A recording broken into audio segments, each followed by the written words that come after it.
So the Bible is full of stories in which it is related prophets sinning and lying. How can we prove that prophets are honest and do not sin? The Bible is not a reliable book where the Bible is against the verdict of the Quran. So there you must realize that some men must have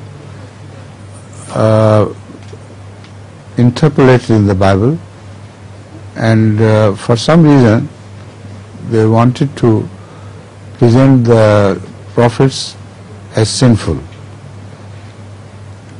And this was in fact a natural phenomenon. They wanted support for their own sins. So if you would say, look here, he is doing this as big as that, we are ordinary people, why shouldn't we follow? So this is only an excuse of the heart for committing sins, and this part of the Bible is definitely wrong.